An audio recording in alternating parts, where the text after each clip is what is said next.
G'day, welcome to another episode of the Peer Review. This is part 3 of the peer review of the science of learning. Now, I thought I was done with the science of learning at the end of part 2, having proved my hypothesis that the science of learning, as practiced, was a crock of shit. But something came up which meant that I just had to do a third part. And we will get to that a bit later on. But let's just say it changed my mind about the science of learning because it connected with things that I fought for and against in my 33 years as an educator. Let's just say that this video is an important one for me. But first up, let's refresh our understanding of what is meant by and practiced as the science of learning. And if you haven't watched parts 1 and 2, I suggest you go back and have a look at them first.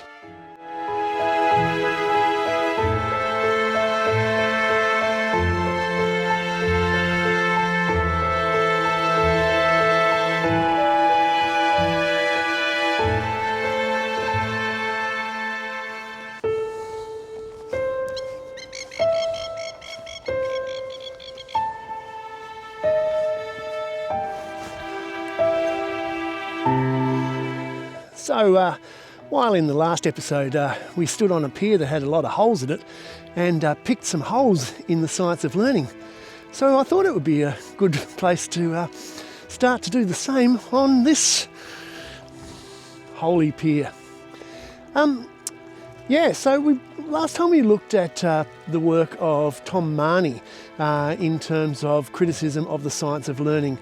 And we'll start this episode and refresh our understanding with some of the problems with the science of learning by looking at the work of cognitive scientist and educational thought leader, Guy Claxton. In 2024, Claxton wrote a piece entitled The Sciences of Learning and the Practice of Teaching. And in this piece, Claxton makes it very clear that there is no single thing as the science of learning, and that cognitive science academics, such as him, refer to the sciences of learning, plural, as there's no generally accepted core of knowledge that can be seen as a singular science of learning. Further to that, the working memory and long-term memory approach, as spouted by the science of learning advocates, is, according to Claxton, long past its sell-by date, except in the dwindling bubbles of educational psychology.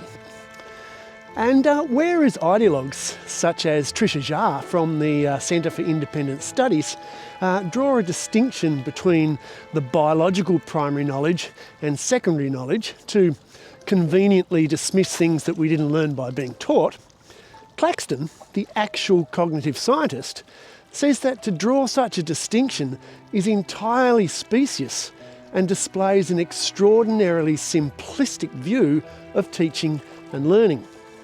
Ouch.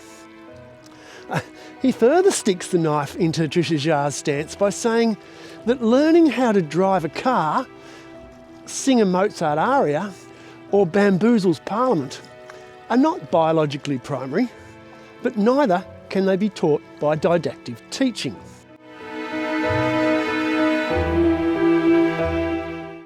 Claxton says that to base whole systems of education on such binary nonsense is not just specious, it's seriously damaging. Yep, as damaging as what happened when Trisha Jha drove that car on the wrong side of the road. Claxton goes on to say that any type of teaching, explicit instruction or inquiry-based learning, can be done badly. And in reality, the craft of teaching mostly involves a judicious and dynamic mix of both exploration and exploration. Pretty much the model of my own practice that I illustrated in the last episode. Claxton then says that while any teaching can be done badly, the corollary is that neither is there such a thing as good teaching, only teaching that's good for certain purposes or outcomes. And if your purpose is for students to achieve on relatively superficial tests of understanding, like, dare I say it, NAPLAN and PISA, then explicit instruction is perfectly fit for that purpose. But, and here is the introduction to the thrust of this episode, because Claxton then says that if you also value strengths such as curiosity, independence and imagination, then different types of teaching are needed, and explicit teaching may well stunt the development of such strengths.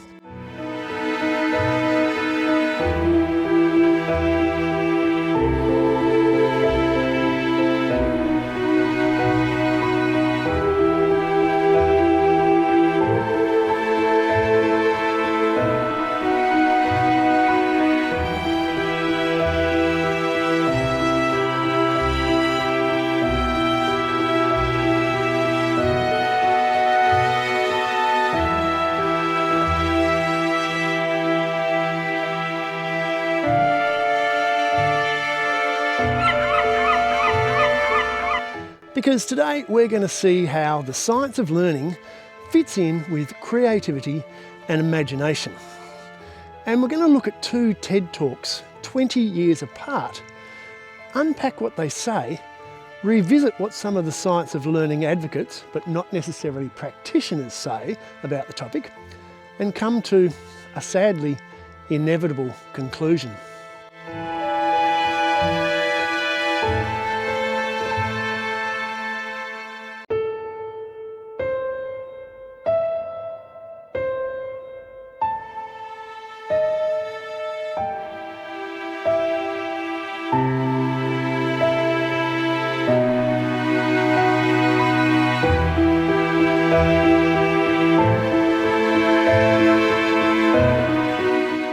Years ago, videos of TED Talks began appearing online, and one of the most famous was one presented by renowned educator, the late Sir Ken Robinson. The video of his talk, entitled "Do Schools Kill Creativity?" has been watched 80 million times on the TED website and another 24 million times on YouTube. And in relation to the subject of my video, which we're lucky to get 100 views, go on. There's your prompt to like, subscribe, share. Anyway, Sir Ken says two very interesting things. We stigmatise mistakes. And we're now running national education systems where mistakes are the worst thing you can make. And the result is that we are educating people out of their creative capacities. Now, the stigmatising of mistakes is something that sadly fits very well with the practice of the science of learning, as it discourages questions and alternative views, stifling imagination and creativity. Every education system on Earth has the same hierarchy of subjects. Everyone, doesn't matter where you go, you think it would be otherwise, but it isn't. At the top are mathematics and languages, then the humanities, and the bottom are the arts, everywhere on Earth. But the bit about the hierarchy of subjects with mathematics at the top is very telling, because Guy Claxton says that much of the research on cognitive load theory, which underpins the science of learning, derives from work done on maths and science teaching, which he says are not valid prototypes for the teaching of other subjects, particularly those involving creativity and critical thinking, both of which require the permission to make mistakes.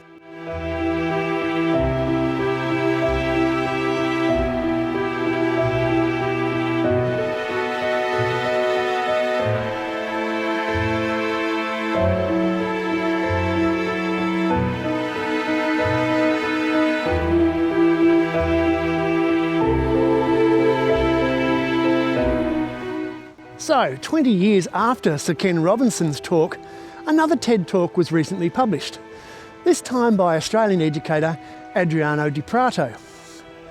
And here is where I got the motivation to make episode 3 of the Pier review of the science of learning. And not from what Adriano specifically has to say in his talk, although we will get to that. No, the motivation was because 5 years ago I had my first and only research policy paper published, and coincidentally Adriano di Prato was one of the 2 peer reviewers of my paper. So I thought that finally I could return the favour and stand on a pier doing a PEER review of an actual educational peer and incorporate it into a PIER review of the science of learning. Oh, and what was the topic of my paper? Well, it was about changing school culture to better reflect what was needed in society and employment today. So, what does Adriano have to say in his video?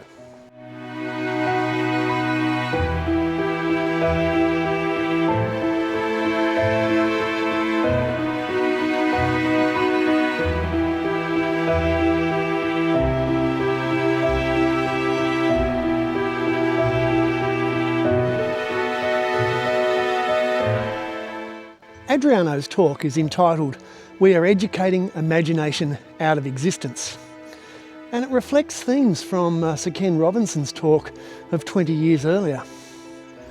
And while it is a pity that things haven't got better in those 20 years, in reality they've got a lot worse. But we'll get to that later. Adriano says a very interesting thing about the nature of work today. We were raised to believe that there are 2 kind of categories of work, a white collar or a blue collar. But no one told me or told us about an emerging future, the no collar future, a future where imagination is your workwear. And while in the 19th and 20th century, schools were stuck in that industrial model and were essentially serving, for the majority of students at least, the blue-collar pathway. Now things have changed, because in the 21st century, schools are completely and utterly stuck in the white-collar pathway, where every kid has to get an ATAR and go to university. But we are, as Adriano says, nowhere near serving or even considering the no-collar pathway. Adriano next considers the impact of AI and machine learning. Machines are learning to imitate us on a scale unprecedented. But as they learn to imitate us, we have an opportunity where we must learn to become more fully human. Information is abundant, but imagination is not. Now, while Adriano's comment reflects statements from some critics of the science of learning, that AI means that we don't need rigorous knowledge because we can get AI to do it for us, or we can just look it up. And it does reflect Plato's irrational fear that literacy itself would kill the learning of knowledge. He does have a bit of a point. Just as an aside, Nathaniel Swain, a proponent of the science of learning, you'll hear more from him later on, says that it was Aristotle, not Plato. Even in the days of Aristotle, he was worried about literacy, because literacy was a way of bypassing the need to learn things and remember them. Well, the science of learning, cognitive load theory, didn't work on his recall of ancient Greek philosophers, did it? Maybe he could have done them with the identity parade. Hey Nathaniel, it's number 5. But it wasn't just Plato, or even Aristotle, who had those thoughts. A certain scientist did too.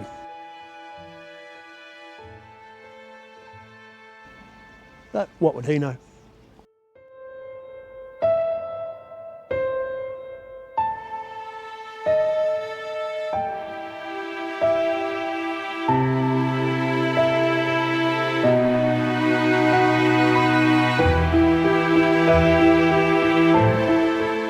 So, back to Adriano's point.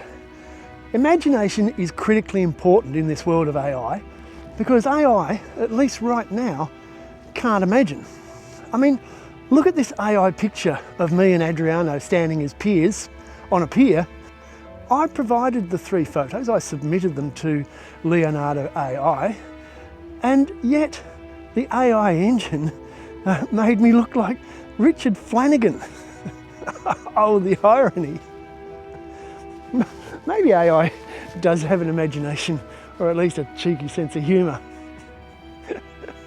Now, Adriano continues his discussion on the new world of AI by saying, And the future will not belong to those who retrieve information the fastest. It will belong to those who imagine what does not come next and what hasn't existed yet. I wonder what Pritesh Raitura's students imagine is coming next. Strong ionic bond! Ah, that's right. They can't even imagine not putting their hands up straight.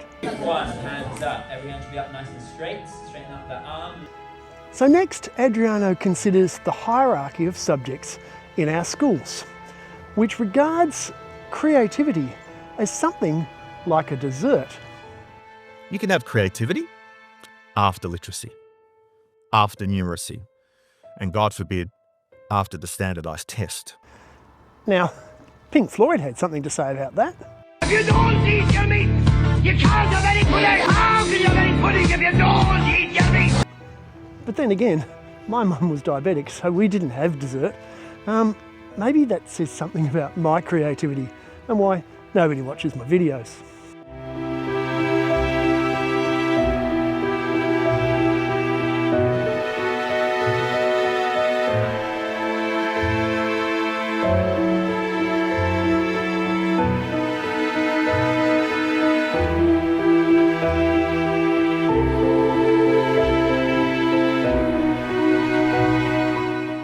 And though the creativity as dessert reference wasn't the last thing that Adriano has to say, the one on which I'll finish the PEER review of his talk is a comment that he makes about school culture, a topic that was close to my heart when I was a practicing educator, and about which I presented once at the Australian Curriculum Studies Association National Conference, taking the stage just after renowned educator Pasi Sahlberg. And if you want to watch a webinar version of my AXA presentation, I'll put a link in the description below.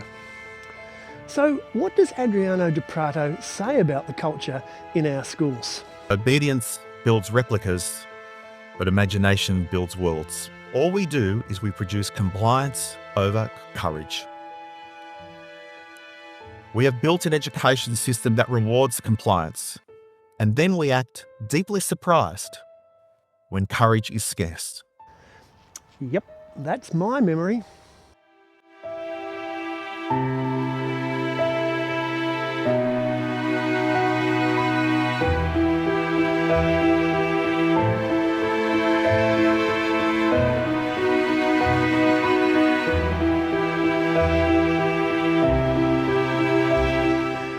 So, in defence against these attacks by Sir Ken Robinson and Adriano di Prato about how the schools are killing creativity, what do the science of learning proponents have to say? Well, the first defendant is Professor Carl Hendrik from the Academica University of Applied Sciences in the Netherlands. On his blog, Professor Hendrik writes a response to an article which had criticised the science of learning. He starts off by saying that he doesn't particularly like the term science of learning as a singular, so at least Hendrik is on the same page as Guy Claxton, the actual cognitive scientist. But Hendrik next says that the science of learning is not a dogma and doesn't prescribe one way to teach, nor does it have all the answers. Fair enough, sounds good to me. He next says that the science of learning does not mandate teacher behaviour. But there is a problem there, because while the science might not mandate teacher behaviour, the way that it is implemented by educational authorities certainly does. In Victoria, The Victorian teaching and learning model, which has explicit teaching at its core, will be compulsory practice in schools from 2028. So that Victorian model lays out the practices of explicit teaching, and if that's not enough, it provides step-by-step explicit instructions about how teachers must go about explicit teaching. Yes, we're all individuals. Other states are following suit. Here's the Tasmanian version, which lays out a step-by-step approach as to how a lesson is to be delivered. So, sorry Professor Hendrick, the theory of the science of learning might not mandate teacher behaviour, but the employers of those teachers certainly do. Hendrick's next defence is on the topic of creativity, where he uses a statement typical of many science of learning advocates. You can't connect the dots if you don't have any dots. He expands on this by saying you can't play a violin without knowing the scales. You can't shoot a basketball without technique drills, or act without a script. He hasn't been in many classes if he thinks that kids can't act without a script. Well, act up at least. And the bit about the violin is also just wrong, because learning scales is not creativity, and in any case, you do not need to be explicitly taught the scales. Many musicians are self-taught. Here's just one. And I'm still learning. Still, I've never been given a lesson about anything musical in my life, so I'm still learning things on the guitar. Still learning chords by accident, or if you even call them chords. And while Noel talks about making up chords, he's not wrong. Here are the chords to Wonderwall. They had to give some of those chords names later. And finally, on the subject of creativity, Hendrick says that creativity is about constraints, not chaos. It flourishes within structure, not in the absence of it. You know what that is, Professor Hendrick? Bullshit.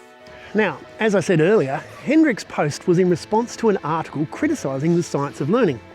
So I thought I'd better check out that article.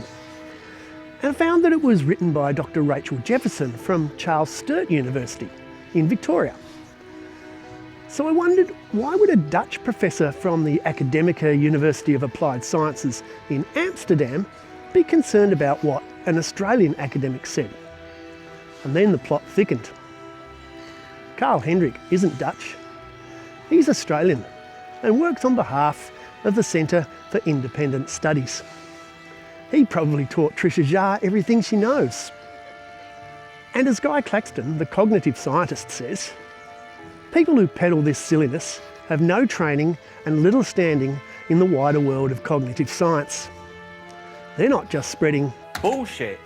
they're spreading a turd the size of Disneyland Paris.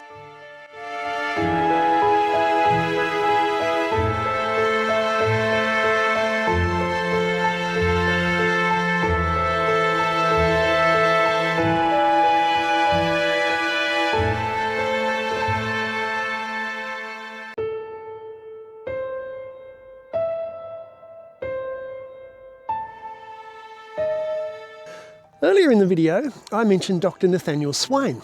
You remember, the science of learning cognitive load theory advocate who couldn't pick out Plato from a lineup of Aristotle's. Swain also has a blog where he states as recently as October 2025 that he's a senior lecturer at La Trobe University. But if you search for him on the La Trobe website, they have no record of him at all. Nevertheless, Dr. Swain just contributed to a podcast from the Victorian Academy of Teaching and Leadership, debunking the myths and the science of learning, where he said something really interesting about creativity. So you can't actually be creative or critical about anything. You can be creative and critical about the things that you have knowledge of. If we don't have anything in the tank, so to speak, we can't use it as raw material to do the mental work, which defines creativity. And that the knowledge is the thing that you can reliably develop, and the creativity and critical thinking needs to be given time and space to emerge.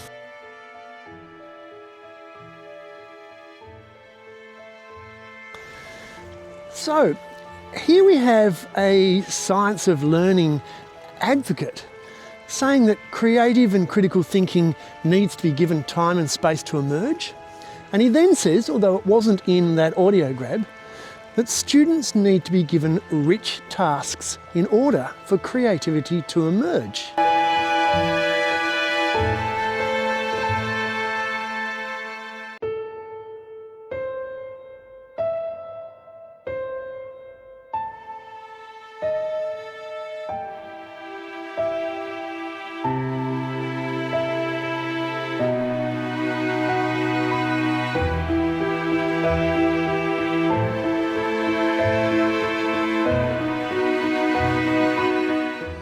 So why, when advocates of the science of learning say that creativity must be encouraged, is it not done so when science of learning and explicit teaching practices are actually implemented in schools? Is the science of learning itself the problem, or could there be something more pervasive? Now, Guy Claxton, the cognitive scientist, sitting outside schools looking in, suggests what it could be. Traditional education, as we've been hearing many times over this morning, thrives on certainty and routine. Schools are large, complex places, many of them, and they need routine and they trade in certainty. So a world that emphasizes, that is in some cases quite addicted to the ideas of certainty and routine, are self-evidently not the best places to learn how to cope with the non-routine and the uncertain. And that's one of our challenges. Creativity is time-consuming, it's disruptive, it's disrespectful often. You have to challenge the certainties and the beliefs and the habits that are taken by people around you as being necessary or commonsensical. So the research shows that many teachers say they like creativity but don't really. So there are people, and I'm not talking particularly about teachers now, for whom clinging to the old certainties becomes their coping strategy, becomes their way of life. And when the worst comes to the worst, that involves ignoring the real world, the challenges, the complexities, the shades of grey, and asserting some old-fashioned, inadequate set of beliefs or habits in the face of the demands of the real world. Couldn't have said it better myself.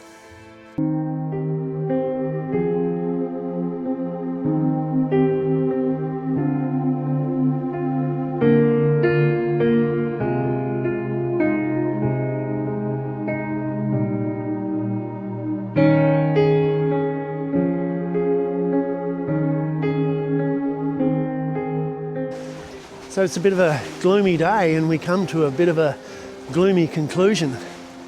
The science of learning is not the root cause of the lack of teaching about imagination and creativity that Sir Ken Robinson and Adriano di Prato and others have been wailing for 20 years.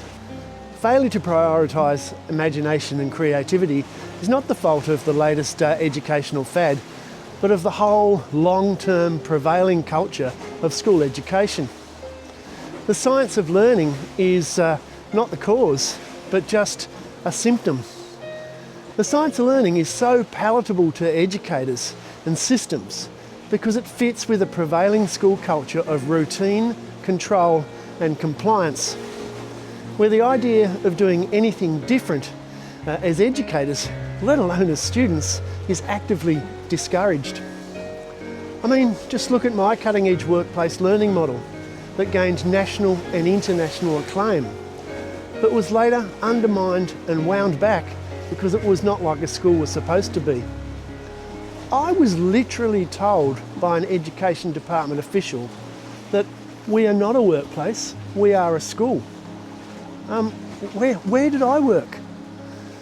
We were nominated as one of the top 10 schools in Australia for the GEMS Education World Education Award. And my principal, who could not even understand that the recognition from that would centre on him, declined the nomination because it was about the workplace learning model. He was in favour of routine, control, compliance and a complete lack of imagination. Just imagine what could have been. Well, there are many students who've had positive employment and educational pathways, but in the last 5 years, there have been so many who've been forced to be in a school system where they were not even encouraged to imagine their futures, just told to be pegs and hammered into a box. And that was ultimately why I chose to walk away and leave the school system. And the subsequent memory of the trauma that caused me was probably the reason it's taken me so long to make these videos. Because it was 2 years ago, just after I'd done my first clumsy peer review, when I responded to one of Tom Marnie's Twitter posts and told him I'd do a peer review of the science of learning. Sorry, Tom, for the delay, but thanks, Adriano, for your presentation to do this part 3. Initially to delve into the concept of creativity, but ultimately to get all this off my chest.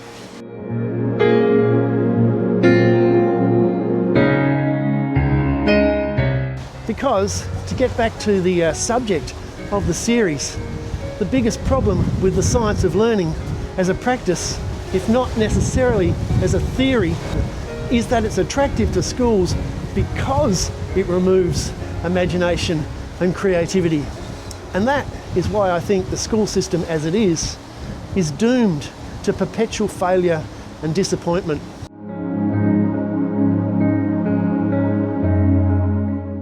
I'd like to dedicate this video to my wonderful team of educators, administrators and advisors who enabled me to lead that wonderful learning model.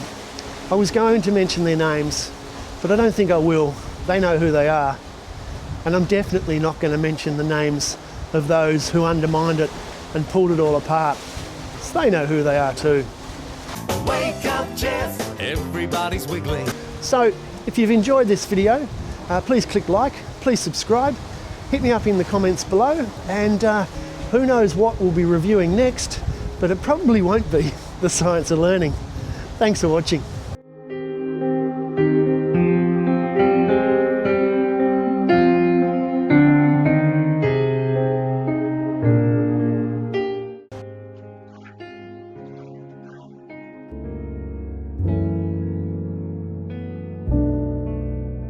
If you went back to about 400 years before Christ and you looked at the thinking of the ancient Greeks,